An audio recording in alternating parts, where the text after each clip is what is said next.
It's silly. All right, good afternoon, East Hampton Town ARB. We're live on channel 22. We're streaming to YouTube. The phone lines are not open. This meeting is being recorded, and you may begin. Thank you, Matt. Welcome to the first meeting of this year of the Architecture Review Board of the Town of East Hampton. We have 8 applications before us tonight. Our alternate, Peter Bickford, on my left, is stepping in for Clara Schiavone for the next few meetings as she has become a proud mom right before Christmas. Little boy. May I have a motion to approve the minutes of our last meeting, which was December 11th? So moved. Second? Second. All in favor? Aye. So passed. First order of business is changed to commercial. Suffolk County Tax Map number 300-50-2-2.1. This is 32 South Elmwood Avenue in Montauk. Chris, this is yours. Okay, these are some proposed changes to it's technically 2 buildings, but you kind of never know because they're so close together. It's a U-shaped building and a straight run building right next to it. There's a hotel complex right in downtown Montauk, South Elmwood Avenue. It's hard to, it's not a very prominent building. It's sort of just, you can drive by it without really noticing because you can, this is a shot in the interior, but you can't see any of that from the street. There's a wall, that's the side view. There's currently, that's a restaurant on the ground floor, which they're converting to units and basically this is the front wall of the this parking area in front, and there's a wall and plantings, so you really can't see inside that courtyard. And then the east building is the straight bar beyond that. This is there's the straight building on the left and the U-shaped building with the courtyard in the middle, and that kind of Chinese cupola sticking up out of the middle of the roof there. So the changes here are mostly about windows and some doors. Some of it is just from converting the units to double up some of the single units into one larger single unit. The number of units doesn't change. This is a view facing south. It's funny because there's an alleyway right behind here that runs behind this row of mostly hotels here, but this just happens to be a vacant lot, which is overflow parking for Soleil right there beside it, and so it's pretty visible even though it's kind of a back alley elevation. There are only a few minor window changes proposed to this backside, but overall it's very straightforward. If you want to take a look, Will, through the elevations, we can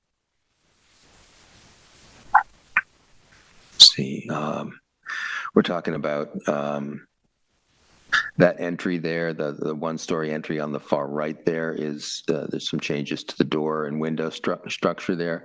The presentation is very clear with bubbled areas where the work areas are. So you can see in these, there's a change to a door right in the middle of the ground floor and change to the window and door configuration. Overall, it's not going to make really any difference to the to the overall aspect of this building. It's a little bit of a mishmash of, I mean, these windows are kind of all over the place. And that work area there in the second floor on the left, if you compare the existing and proposed, I mean, it's not, none of these changes are going to be like, completely revelatory in terms of changing a major makeover of the building. They're really surgical insertions into certain areas. So they're using Marvin windows. They're using a very interesting, very small wall sconce is proposed for, which is just basically a box, a very small box with the light shining down. So it's much more discreet. Well, if you want to take a look at the again at the photos, there's the that's the side that was the restaurant with its entry there. That's a photo of the existing sort of jelly jar lights that are hanging up over the units. It's a question I had for the applicant, whether those are also going to be replaced with the new proposed sconce. This is the existing side, west side entrance to the, I guess, the restaurant. Interior, which again is not visible from the street, and there's very minor changes to some windows involved in this area. That's that front little entry piece to the restaurant that is where the proposed door and window change. View from the side of that same. Is somebody here from the applicants? Yeah. Okay. Did I miss anything? You gave a great project narrative, by the way. I could have just read it. I mean, it's basically very simple. I read it into the record, but it's it's conversion of some single units into larger units, and no net change to the number. No real material changes. You gave a well, if you want to go to some of the cut sheets and things of the materials, just so people can see, the doors are really remaining the same. Those entry doors, 6-panel doors. Those are the Marvin. There's a few pages on the Marvin windows. They're pretty much in keeping with what's there, right? Yeah. That's that wall sconce. It's only like 6 by 9 or 5.5 by 9. I did have one question that cut sheet doesn't show which of the options for lighting you're going to use. It comes standard with an incandescent fixture, or you can use an LED or or I can't remember the third type, but it doesn't have anything about color temperature. But I don't know, that wouldn't really be an issue with an incandescent bulb, but I don't know what option you're choosing. So, you'd be wanting to use a warmer color temperature just to stay compliant with the town code. But otherwise, it's pretty clean, light colored fixture on a light colored wall. I don't think there were any other ones. Was there any change proposed to the color of the or paint colors or anything? So this is, as you said, pretty straightforward. I'm sorry? If you're going to speak, you need to come up to the podium.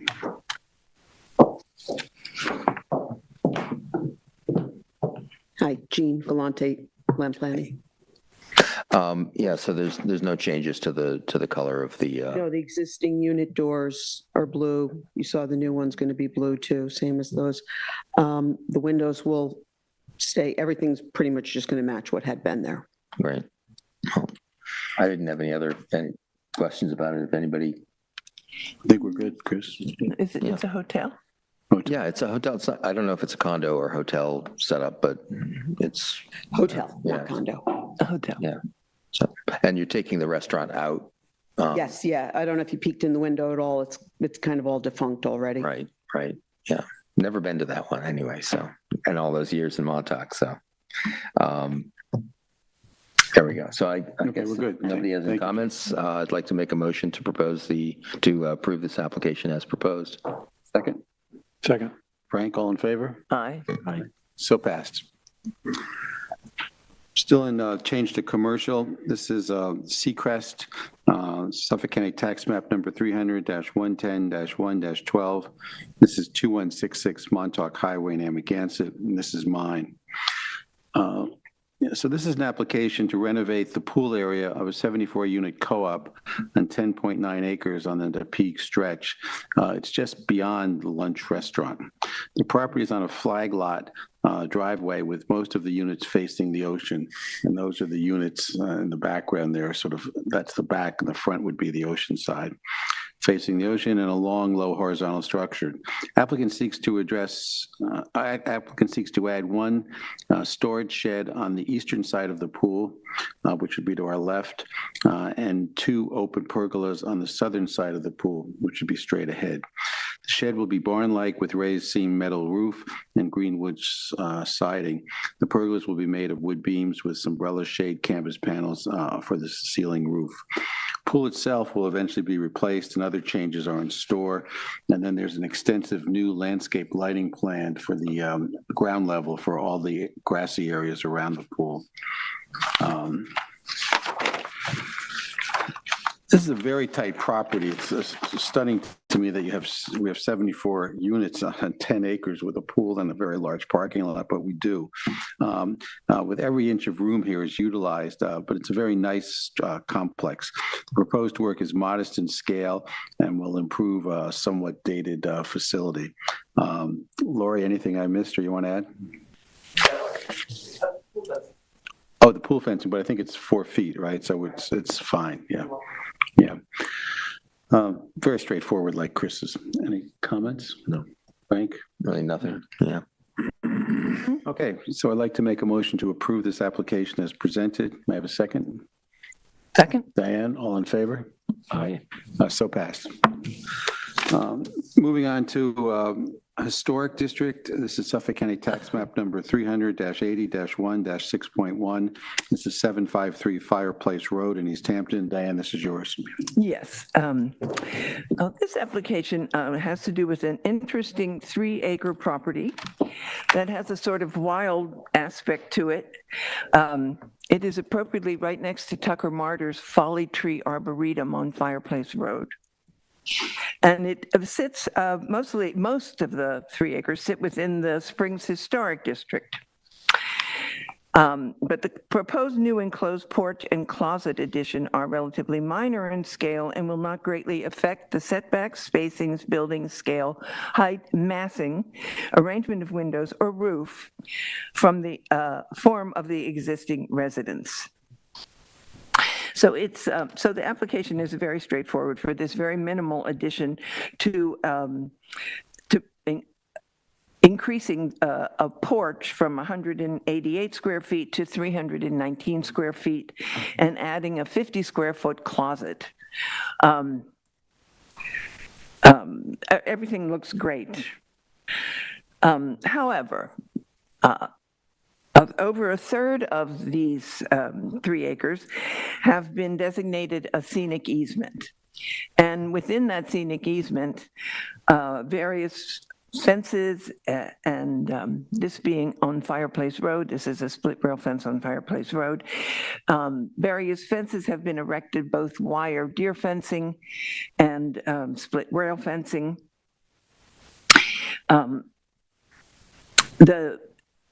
Obviously, the front, the easement on the front can be seen by the public. The easement in the back is surrounded by neighbors and woods and can not be seen by anything.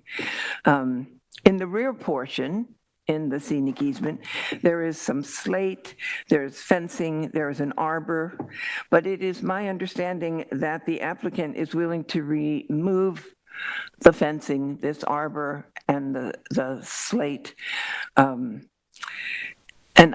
Chris DeSuno is here, who is handling the project, and I think you can speak to it.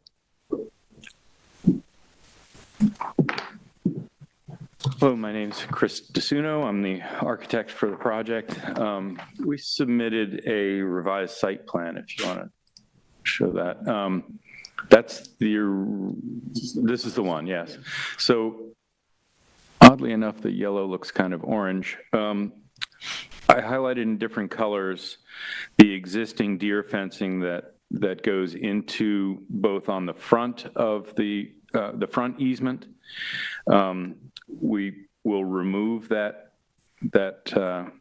yellow orange fencing there and propose to replace it with the green line at the edge of the easement.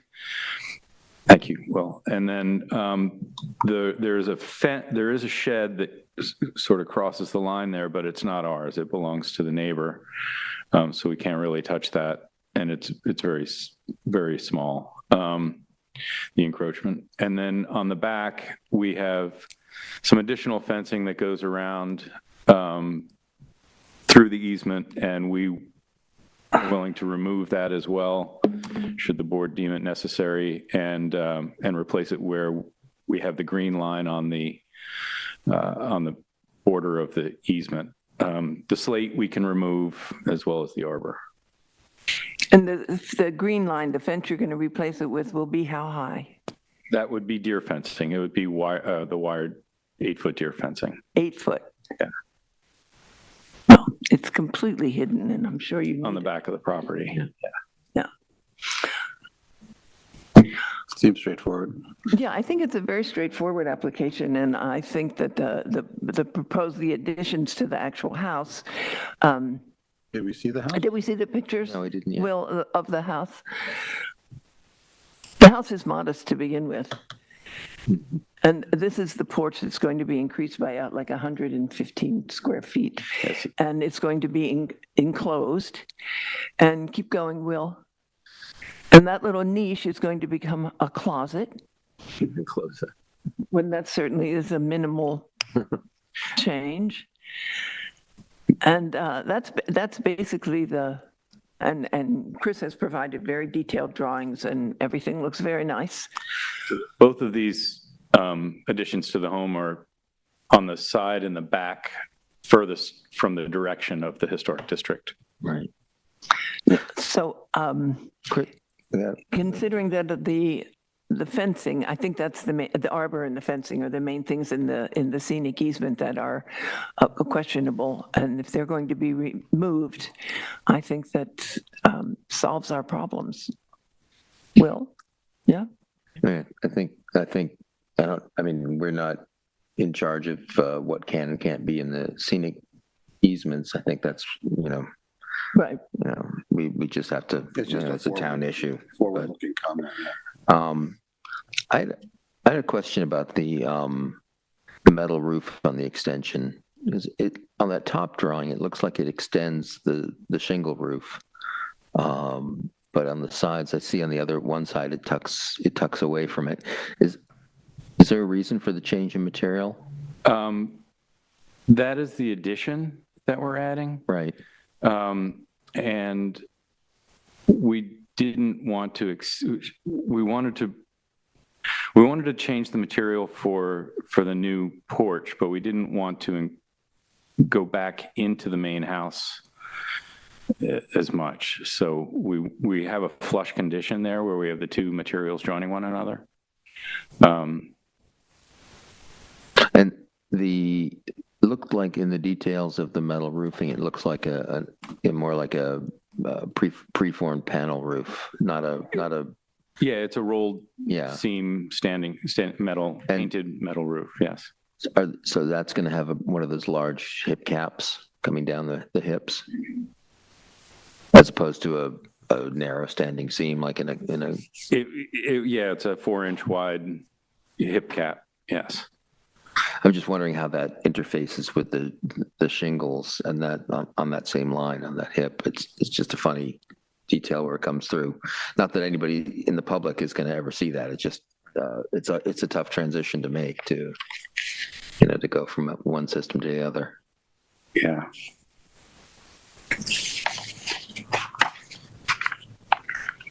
And that shows that slide just shows the colors basically matching, and then the gray roof. Right.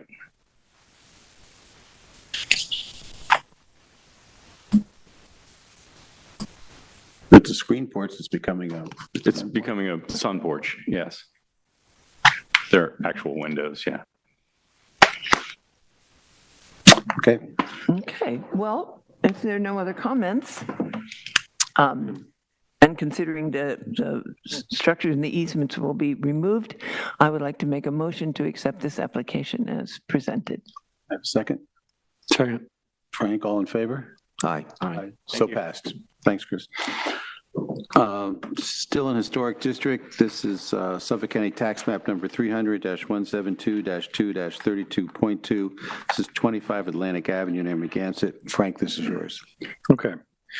This is an application to modify a residence at 25 Atlantic Avenue in Amagansett on a 2.2 acre parcel in the Amagansett Lanes just south of Montauk Highway. It is bordered to the north, south, and west by residential properties and to the east by an agricultural property.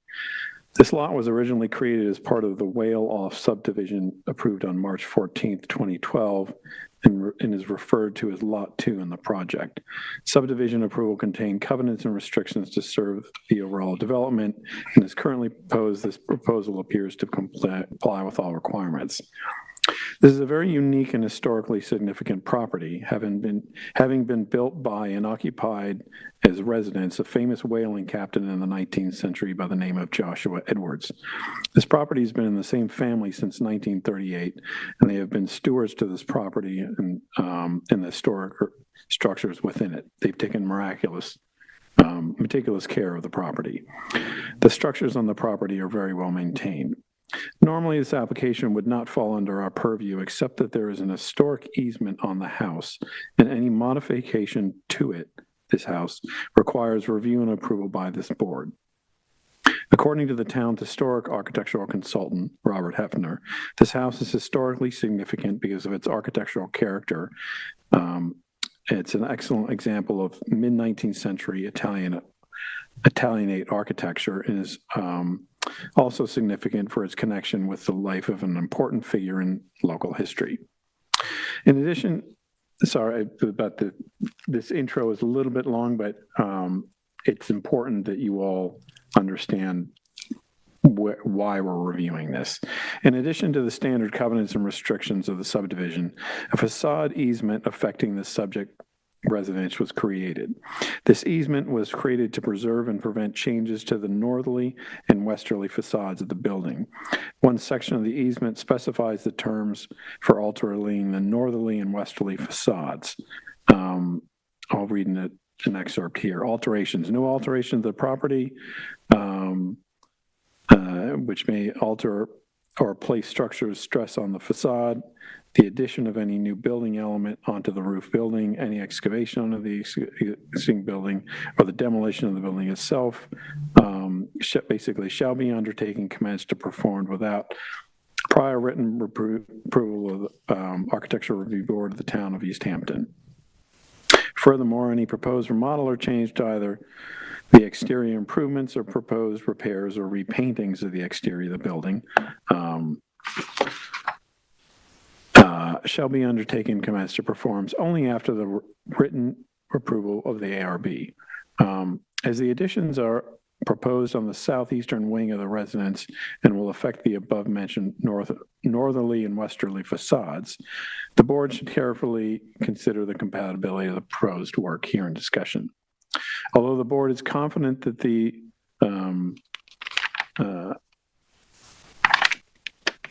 so I don't need to read that, sorry.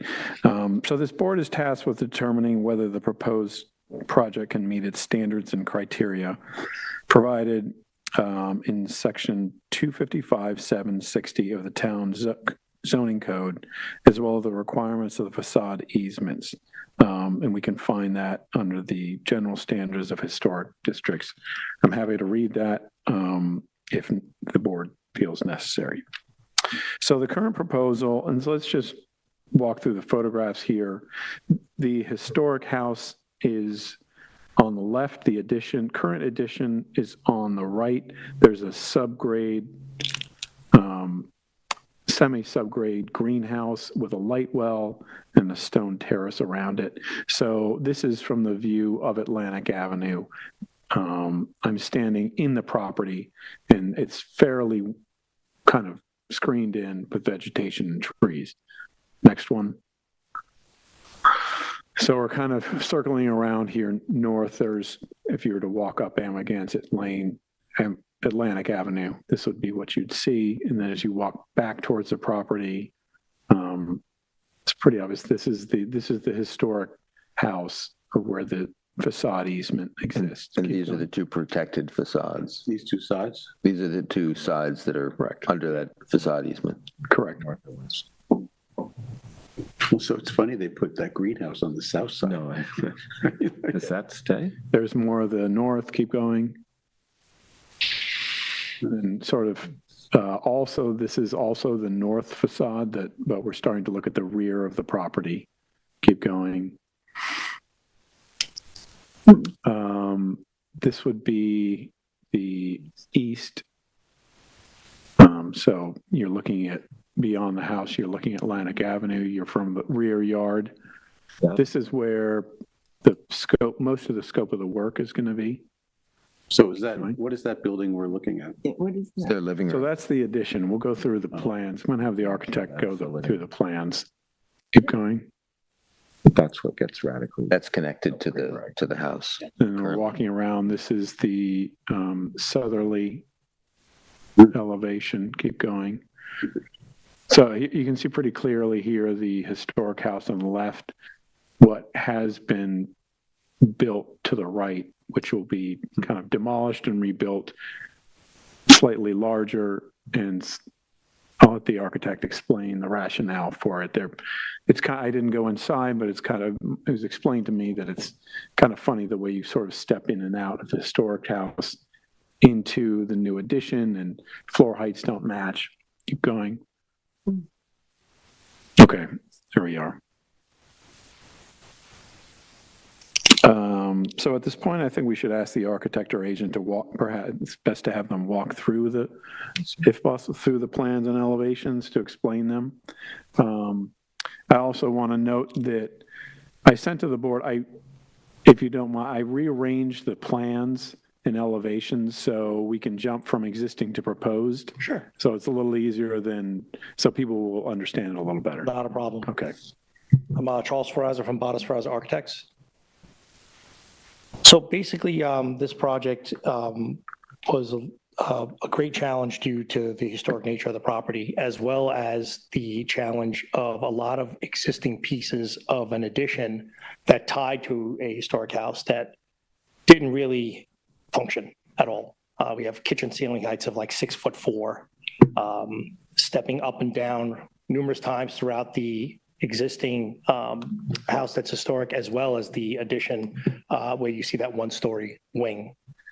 I don't know what drawings you have coming first, but It's your drawing set. It's just I moved up the existing right before the plan. It's the same order, okay. roughly, but each plan, each elevation has the existing before it. Okay. So basically, if we start with I guess the existing floor plan, it may make sense to just run through that quickly. Yeah, you can see it on screen. I think you could probably. Go to the next one, please. Yeah. Okay, so that's the existing. So you can see clearly that you have the kitchen on the upper left, and then you're stepping up into another area of the kitchen, and that's the area where you have that really low 6-foot ceiling height. If you go to the right of the kitchen, is like a vestibule, and then you step down again into another area where they call the new room, which is like this long great room. And all the ceiling heights prior to that are very low. They don't function well at all. And the addition clearly is not part of the historic house. It just doesn't fit and work. Charles was. Applicant has asked us to provide additional space on the second floor, as well as reconfigure the whole lower level or the main level here, so that this way, the space functions better, and we are marrying up to the existing historic part of the house. I had a quick question. Sure. Was it clear in your work on the house what amount of that rear part was an original or historic part of the house? Like, I think, I don't know for sure, but I think the kitchen area where you're stepping down or stepping up into that, actually I'll point you. the middle part of the kitchen. Right here. Yeah. This part stepping down, I think this is all part of that new addition. On the original house or an addition that was done here. When was that new addition made? When was that? 1970, I believe. Oh, But I'm not sure if this piece here is part of this. Right. I think this was done Maybe between. in the 80s. Okay. Yeah, it's funny that it sticks out beyond. You wouldn't normally have done that like as an original edition back in the day. It would have Right. tucked behind better. So it's So clear if that- you would go to the next slide, see what we have there. That's the proposed. So by orientating the kitchen and extending it outward, and putting that on as a new addition with a second floor on it, and you'll see it in the elevation as we get to it. It actually brings back more of that historic architecture that's on the main house, brings back to the new addition, as opposed to this one-story weird roof that shoots across perpendicular to the actual main part of the house with the skylights in it and everything else that you see in existing elevations. We also made the new room larger towards the north side, I believe. Yeah, towards the north side. Can you go to the next slide, please? So that's the existing, and you can clearly see that whole roof of that one-story wing where the kitchen is to the north of that bedroom, and then to the right side is that roof of that new room, and that's what we're going to be replacing. So now you can see that the two-story element is continued all the way back above the kitchen. So architecturally, this actually marries up very nicely with the existing preserved house. And then the long, narrow wing now becomes more of a roofed structure and actually is a little bit taller, so that this way it sits nicely up against the historic part of the house instead of looking like this long peninsula that just sticks out adjacent to the existing house. Next slide. So that's the existing photograph. That's the elevation that Frank was actually showing the photograph of also. So you can see that long piece that sticks out. Next slide. And this is the Now you can see the transformation where we actually added additional scope on the second floor to kind of marry the historic house with the new addition. So it looks more like it was an intentional or an original part of the house. And with that taller roof on that one-story element, it kind of ties nicely back together with the historic part of the house. That's the existing facade there. Next That's page. the north elevation. It's one of the elevations we have purview of. Yeah, so there we've just literally extended the second floor out. So this literally looks like the same part of the building, just looking at the reverse gable as opposed to one-story element.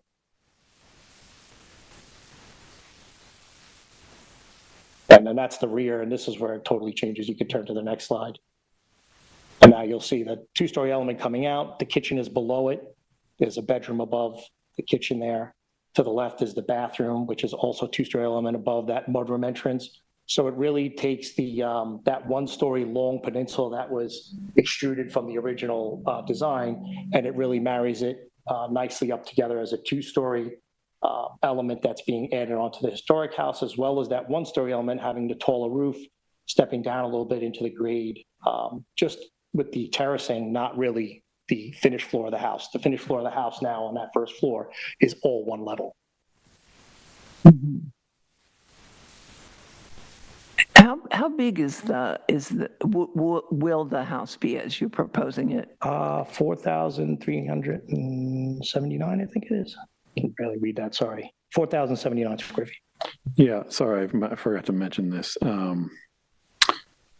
I have existing 3143, proposed 4079, That's not including the basement, or is No, that? it's not including the basement. not including basin. So GFA increases 936 square feet. The allowable GFA is 11,591. Yeah, it's a very big it's on a pretty big property. Yeah, it's 2.2 acres. So they're keeping that bay window that's on the original that comes Yeah, back? Dell Sheldon, the owner of the property, really likes the bay window. Her husband had that designed, and she even wants to reuse the same windows. She's a preservationist, and she wants to reuse all the teak doors that she has in the house. She wants to kind of tie all that old history back into that new room, even though it's a different shape and proportion. So we're trying to reuse as much of the And that things that are available to us. and that bay window is also grandfathered as an existing non-conforming because it's beyond the setback line. Correct.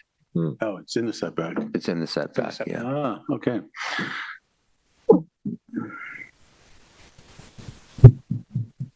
And that's an actual rendering of what it would look like. No. That's the back. Oh, the back is a very successtal facade all of a Yeah. sudden. Thank you. Yeah, yeah. Very nice. Very nice. Yeah. There was even a pergola in front of the, I don't know if it was on the existing elevations, but on the plan, you could see there was a pergola that came off this front part here too. That just it cleans up so much nicer. Yeah, very nice. Okay. Any other questions? Nope. I don't have any questions. I mean, the only comment I might have is on this elevation is, it's just by the nature of its use of where the parking is and how you these days enter into the house, it's like there are two entry facades to the house, right? It's like if you were looking at this, you would think that this is the front of the house, but it's actually the rear. So it's kind of like you sort of created like two houses that are like backing up into each other, right? Somewhat, but the way the house is actually used. Functioning, right. Yeah, I mean, understand. they use this as their main entry, even as it stands today. If you were to go visit the owner, you would literally pull in that way and go through that mudroom door. It's almost like the front of the house has become the back of the house becoming the front of the house rather than two separate houses. This being more that mudroom entry, that's where they use it the most. I think that probably comes from the nature of how the property was used back when Dr. Sheldon was alive. I said, I think that's probably also how the property was used when Dr. Sheldon was alive, because he had the farm animals there and everything else, so they probably used more of that back door than they did the front door. There was a block building between the house and the barn. Yeah. And that's where everybody serviced the property from. It's ugly. Took that down, but they always used the back door for their entry because that's where their parking is. And I will say to the board, it's my understanding that we actually don't have purview over this elevation because it's Right. not visible from the north and not visible from the west. We don't need it because they've done such a nice job. Good. Yeah. And the north elevation, if we can go back to the drawings, I just want to confirm, are the new windows the same size? Because they're both 6/6, so you're matching on the north elevation. Are the new windows the same size as on the historic house? I have to be honest, I did not confirm 100% they are, but. They're pretty close. Are they? They are close, and if they need to be for egress, we can always convert them to casement windows. If that's something, that you want to make sure happens, I have no problem making sure that the windows are the exact same size. I just have to meet egress code, that's the only thing. I mean, it looks pretty close. It is. The lower part, the lower windows, which are probably the kitchen area, Right. they look smaller. They are which smaller. is, I don't. But the lower is not, we don't don't object do to deals it. for egress, so those, I mean, the first floor is smaller than the second floor. yeah. That's, Yeah. And can we look at the west elevation?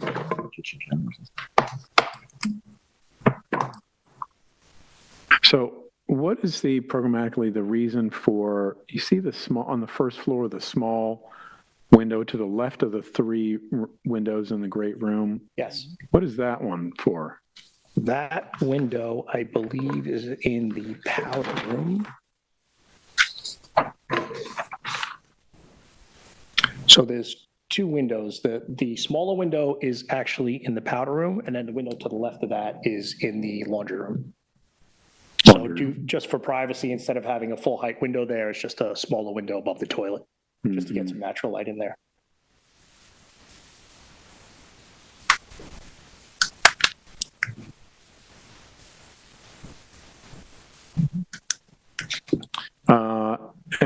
Do we want to review any new lighting that's being proposed? So the lighting, I believe there was a question from the board about the temperature of the light bulb. I think the fixture was okay, but the light bulb will be 2,700 Kelvin. It will not exceed that. We're going to recreate as much of a historical look for this, both with illumination as well as materials and everything else as historic as possible. So we wouldn't do anything warmer than that. Okay. And the siding and the trim and the gutters will match the existing? Will match all the existing. Yeah, there's a lot of existing to match existing Yeah. noting on the elevations. One thing, a couple of things to note about the property. One, the entry gate, we don't have any record of, it's technically on 21, not 25, but technically there's no record of the entry gate being approved by the ARB, and it exceeds 4 feet. So that's just a code enforcement issue that's likely to come up. when you go to get your C of O for when this is complete, the building inspector is going to flag that gate and it will come back to us. Okay. Okay. Now, it may not fall under this because if if any part of that gate is within the property of 25, which I kind of, maybe it is, but I would sort of doubt. But if it does fall within the lot of 25, yeah, it's going to potentially I don't hold know up a if it's, CO. Can I say something? Sure. The driveway, Tony, you gotta come up. the driveway was split many years ago on the advice of Robert Moses, who was a friend of the late owner's mother. And he decided that rather than have the driveway come in closer to the main house, that it would be better serve the purpose to come in to the north side of the property and sweep and be bermed and put large specimen trees, which they did. That's the reason why that gate shares two properties. And it's one property, that's the house in the back. I built that 10 years ago as a guest house. Hasn't been used much, but it's there Right. for guests. So that's the reason why the gate is on that side of the property and shares two driveways. Right, right. So again, it might not hamstring this, but it may come up with code enforcement. Because it may come up with code enforcement because we don't have any record under 25 Atlantic Avenue, 21 of it having ARB approval, unless it was this proof of, There's been a big gate there for over 20 years. This one was just, the other one fell apart and refused to open. So the new gate was installed right, along with a retaining wall to the left on the property to hold the berm up. right. Okay, Was there a permit issued? No, because it was a replacement of a gate. Right, but if the gate's over 4 feet, we would get involved in the approval of it, and we tend to not approve gates in the 5 to 6 foot height. We were replacing a gate that was there that was the same height. Right, but it's not grandfathered. I mean, the codes have changed, but I mean, the gate, I wasn't part of that gate, so I really. that's okay. I mean, it's down the road The for you other- guys, but we just wanted to make you aware of it, yeah. the other thing is that may come up is we haven't found documentation of how the chain link fence is grandfathered.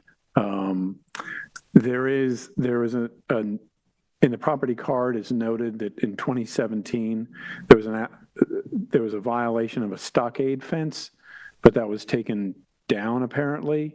But- There was, yes, that was within the property, for privacy, because they had a lot of problem with people in the summertime throwing things over the fence and calling out to them when they're on their patio trying to dine. That was taken down because it was objected to. Chain link has been there for 4 decades, at least. How tall is And it was because of people. Dr. Sheldon used to keep sheep there, and he grew strawberries. And people were coming onto the property for the sheep and for the strawberries and taking what they want. Okay. So that's the stockade fence went up over 4 decades ago. Yeah. I mean, again, my thinking is probably it's a pretty visible street in Amagansett. If it's been there 40 years and the building department hasn't flagged this, there's probably a reason it's still there. So, okay, any other comments about what's being proposed here? I'm good. Okay. Chris, Dan, everyone's No, good? Peter? it's a Yeah, big we're all good. improvement, Okay. huge improvement. Thank you. Thank you. I'd like to make a motion to approve the application as presented. May I have a second? Second. Dan, all in favor? Aye. So passed. Thank you, gentlemen. Thank you. Have a nice day. This is doing my dormers. Oh, is he? Moving on to fences, walls, gates, and berms. This is Suffolk County Tax Map Number 300-74-3-4. This is 694 Hands Creek Road in East Hampton. Peter, this is yours. Yeah, so this is an application to build a driveway gate that will swing open. It is 14 feet wide. We'll have 2 pillars similar to the ones we see there, but slightly taller and push back a little bit. It's going to be about just under 30 feet from the road edge, which is just beyond those pillars. I had taken a picture and left my orange measure, no, I didn't take that. Anyway, the 30 feet makes sense to me based on the way that the house is relatively close to the road. There isn't a lot more driveway area or landscaping that you could push back from where they want to do this gate, just on the other side of the pre-existing vegetation. The gate is proposed to be, go from 5'2" to 5'10" high. So it's a little high, and it's only about 30% transparent based on my calculation. You see this two-inch spindles that go across the top section. The lower section is solid. I gave some estimate towards it doesn't say, but I'm assuming it's 4 inches off the grade, which gets you to about 30% transparency on the top portion of the overall gate. How tall are the columns? I don't have that measurement. I'm guessing that they're 5'10" plus. No, on that drawing it shows? Yeah, aren't they? I don't have that. I don't have- 6'4"? Okay, thank you. It got cut off by. No. A very elaborate gate, or Hams Creek. Yeah. So to that point, Diane, the immediate neighbor has a sliding gate that this board approved at just under 5 feet. Do we have a picture? I took a picture. Yeah, that one. That was approved by this board. It's 4'11". Yeah, well, Definitely transparent, tucked in more vegetation than what appears to be going on next door, and sits further back than 30 feet.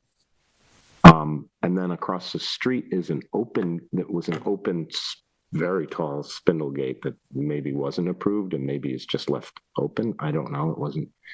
Didn't look like it ever closed. But those were the only other two gates in the area on Hams Creek. Yeah. So I don't know. It's a little tall. It's not quite as transparent as we'd like to see. It's a little closer to the road. And it's white? Yes, it's just painted white wood, I believe. Yeah. Doesn't really suit the area at all. Catherine McCoy, I mean, the one maybe next- in the audience. Yeah.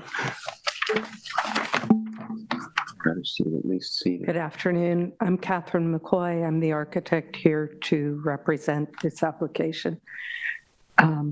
Yes, we're proposing the gate be white. The house, which is hidden by those large green giants, is natural shingle with white trim.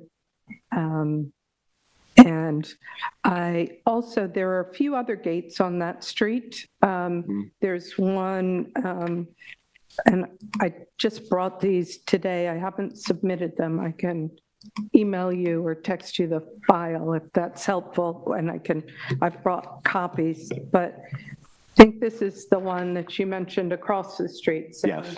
sorry. Is it- That one you mentioned that didn't have a picture of it. I did. I don't know if we'll. Yes, I saw that one. That's a little bit down the road. I don't remember seeing that. But probably 4 feet, right? If it's under 4 feet, it can be whatever it wants to be. And then there's this one. Yes, I saw that. It That was was the open. spindly one. Yeah. Yeah. And this might be a slightly better photo Of the one that was approved, right, at 4'11" height. Yeah. So- This is simpler. I mean, this is. So a this bit- one is at least 50% transparent. You can see through it. Okay. So who drew up these gates for you, Kitty? You did, or I'm sorry? who drew up these gates? I did. You did. Okay. So it's your drawing and your gates. Okay.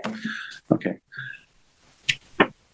Well, I think, we look at the context of the neighborhood and other gates, and we also look at the fact that we don't want the whole street walled off with high gates. So I have no problem with the design of the gate. I don't personally have a problem with the color of the gate, but it needs to be more transparent, like 50%, and it needs to be much lower, and the columns need to be much lower. Why was it so high? I mean, what were you trying to do? I think they're looking for privacy, Okay. It looks right up their driveway. Their driveway's right, their home is very Those close, nice trees. to the street. It's really privacy that they're after. It's, Peter, what's your thought on the height? I think it's a little high for the neighborhood. me too, And- and it's very formal. Yeah. It's more formal than the neighboring gates or the neighborhood. But the architecture of the home is very different than the architecture of the neighboring homes. And the architecture of many of these homes that we are looking at the gates for are more contemporary and don't have painted trim. They're just, the gates are in keeping with the style of the homes, which are different from the style of this property. Yeah, I understand that one would want to have the gate in keeping with the home, but from the board standpoint, looking at the streetscape, the house isn't really even visible, and therefore the gate becomes the representation of what what the public sees, and so it is a little bit out of context from the home. It's the garage too, I thought so, that you're looking straight in at. Yeah, and the parking area. Right. Privacy concern is maybe less. I mean, it's also on it's not exactly, a heavy pedestrian area. You're on a curve where people are, section of Hams Creek that's beyond Olive turnoff. you're on that curve where you're kind of having to watch the road as you're going by. That's Clemson. I mean, I tend to think of this in terms of a little bit of either or, in terms of, well, I could be more lenient in my thinking on height and detailing if the material is more receding, whereas if it's going to be tall and imposing, and it's also very much present in the view as a white structure, it pops out much more from the vegetation of this sort of country lane. So I'm feeling like I could be more flexible on the design and transparency levels. I think it could come down a little bit. I'm not sure why what the posts, although they're behind the arborvitae here, and they're not going to be incredibly visible. They're maybe a little taller than they need to be. If we were to lower the gate and the posts and increase the transparency of the gate, can you give me any sort of indication of what height where we're 5 feet max? I think, yeah, I mean, I know this road well. The cars do go fast. It is it's not really a country lane, though it looks like a country lane, but it's also a speedway at some point. Yes. I think 5 feet would be a nice compromise for everything. It's like 10 inches down from what it's shown Yeah, at but now. everything is at 5 feet. The gates, so the middle of the gate is equal to the top of the post, and that's 5 feet from grade. And then I think you just have to open it up one way or another. But I think you got the idea. I can tell. Yeah. Thank you. I think the statement that kind of irks me a little bit, knowing this neighborhood pretty well, is not you. It's the statement you say of your owner wants. It sounds like total privacy, and I can understand that, like on Lily Pond Lane or somewhere where that's a large sort of estate lot, but the context of that neighborhood is not, homes aren't screened in like a fortress for total privacy. So we can't do anything about screening from vegetation and all. But I think the approach here of just like trying to wall themselves off from the public completely is not in keeping with the context of that Northwest Woods area and how that area has been developed. Which I think is the reason for you're hearing objections about this gate from this board. Some thoughts about the gate itself of mine was, I think we could probably achieve something that goes with a house that's not necessarily white. I'm not saying that I wouldn't approve something that's white, but I think it doesn't have to be white to match the house. The other one is just an overall, like, again, this issue of privacy.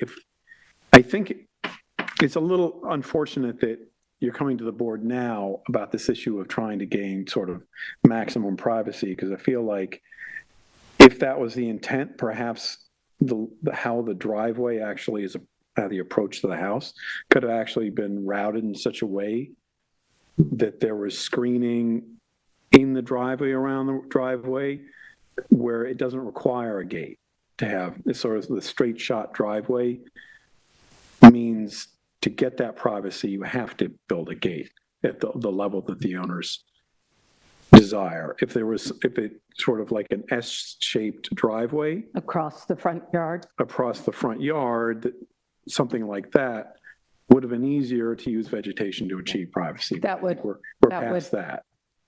Eliminate much of their front yard. And I would also say, I hear your point about privacy, but, you know, people on 1 acre lots on Hands Creek Road like their privacy as much, if not more, than people on 2 or 3 acre lots elsewhere in the town. Privacy is important, I think, to all of us. And many of these properties adjacent do have natural screening between the homes and the streets. This house happens to have, this property happens to have these evergreens that were planted decades ago and let go, and they do present quite a wall. But Is this a new house, Kitty, or a house that's being renovated? Sorry? Is this a new house or a renovation? it's a renovation of an existing home. Okay, so the driveway was there. The driveway was there, the garage is there. We're trying to minimize the amount of non-vegetative, of driveway in the front of the house. And Because those, I think they're Leland cypress maybe, or arborvitae, but Yeah, they're I think- astonishingly tall. they're really big. They're just about probably at their lifespan. Yeah, and then they go after 35 years, yeah. yeah, which is a terrible thing too. So, But the scale, they're tremendous, both in terms of height and footprint. yeah. Well, that gives them some privacy, but, okay, so I think you heard what our comments were. Okay, you'll come back with a different thoughts. Process to come back. If you get me something within the next week, I can get you on the 22nd, the next meeting. Excellent. Thank you so much. Thank you. Thank you. Thank you all. Thank you. Okay, moving on to certificates of occupancy. This is 14 Sayers Path, Suffolk County Tax Map number 300-196-1-8.2, and this is in Waynescott. Diane, this is yours. Yes, this is a very successful renovation. The proportions, finishes, details, everything has been very thoughtfully considered, I feel, and perfectly, really nicely executed. And everything conforms exactly to our resolution, which is quite detailed. With the exception of the exterior sconces on the garage and the house. Everything else, so we could show the pictures. A new 2-story framed addition at 1,501 square feet with materials to match existing red cedar roof, northern porch at 45 square feet, western deck with a 2nd-story deck, which is, I think, that. A southern deck to match existing, cellar access stairs, I think I have a picture of that even, and replace in kind all existing windows with black marble windows. So it looks very cohesive, it looks very nice, and the only differentiation is, keep going, Will, that there's the garage, which is there's a nice walkway to the garage from the house. Keep going. Oh, that's the pool. See, everything is very, very particular.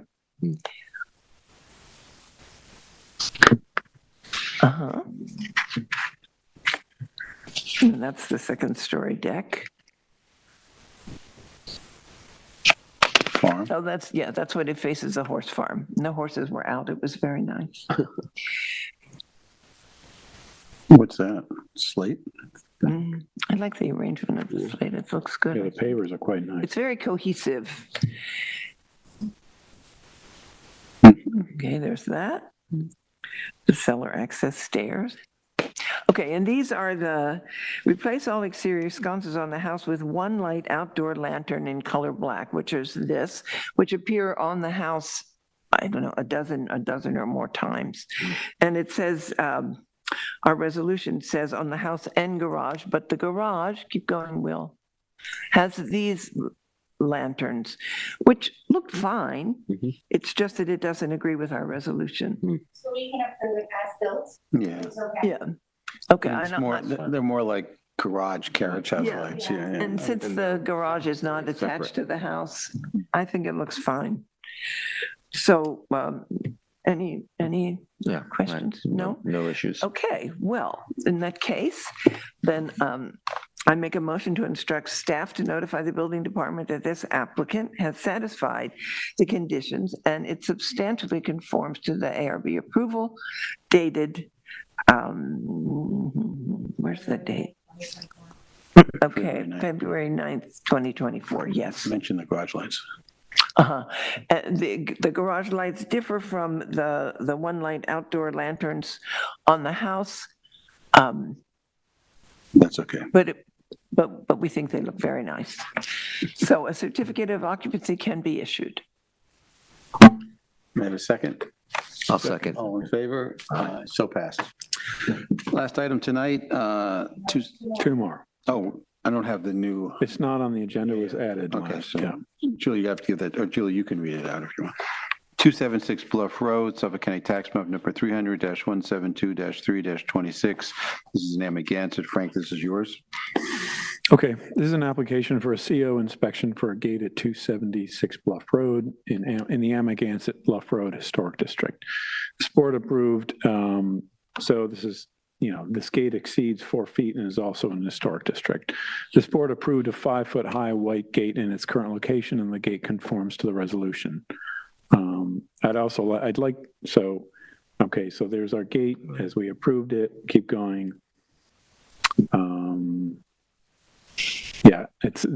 There is another driveway on the opposite side. This was for lawnmowers, right, or something? Yeah, just like access to the back. It's set back from the Swimming road. pool You drive service. by it pretty quickly, Yeah. unless you don't notice it unless you're driving by, unless you kind of stop. Just keep going. So there's this issue of the stockade fence. We're not reviewing this, but I brought this up when I first saw this property. There's no record of this. Keep going. I see it sort of wrap around and keep going. So behind the hedge, that's an entire 6-foot stockade fence on Bluff Road. And there's no approval for it. So there's a code enforcement issue. Well, it's up to the building department, but that fence is not approved. Can you see the stockade fence on either side, on the inside, or is it all, I didn't go is it inside. wrapped in that? I didn't go inside. That whole thing, if. I mean, nonetheless, Hedge it's dies. a structure that's Not legal, yeah. not illegal. We alerted the applicant on the first meeting of this, so. Yep. I mean, it's not the only thing that's being done on this property. I don't know if they have CO for the other stuff, presumably not, so. So Julie, will you send Russell, Watching the meeting, oh, they're watching? versus, You know they're watching the meeting? yeah, but we don't need first, so. We can make sure they're alerted to it, yeah. Yeah. Okay. Okay. So for the gate itself, I'd like to make a motion to instruct the staff to notify the building department that this application has satisfied the conditions of the resolution for its certificate occupancy and substantially conforms to the ARB approval of the resolution. May I have a second? Second. All in favor? Aye. So passed. We don't say anything about the We got alert. another one. What alert? The alert about the not legal stockade. Oh, we'll take, We're not reviewing that. No. The resolution is going to be. yeah, we'll mention it. Right. Okay. Last item tonight, this is Suffolk County Tax Map number 300-150-3-2.3. This is 360 Town Lane in Amagansett. Frank, this is also yours. Okay. This is an application for a CO inspection of a generator that we approved back in October. We approved it as built, so I went back and nothing has changed. It's screened. I don't know what it's going to look like in March when if that grows bare, but it's really not visible from Town Lane. This is right off Town Lane Road. So it's quite a small generator. It's like pretty innocuous. Okay. So it does conform to what we approved, because what we approved was built. Okay. Okay. All good? Yeah. So I'd like to make a motion to instruct the staff to notify the building department that this application has satisfied the conditions for a certificate of occupancy and substantially conforms to the ARB approval of the resolution. I'll second it. All in favor? Aye. So passed. Thank you. I'd like to make a motion to close this meeting at 5:05. May I have a second? Second. Diana, Chris, all in favor? Aye. So passed. Thank you very much, everybody. All right, good afternoon, everyone. Thanks, Matt.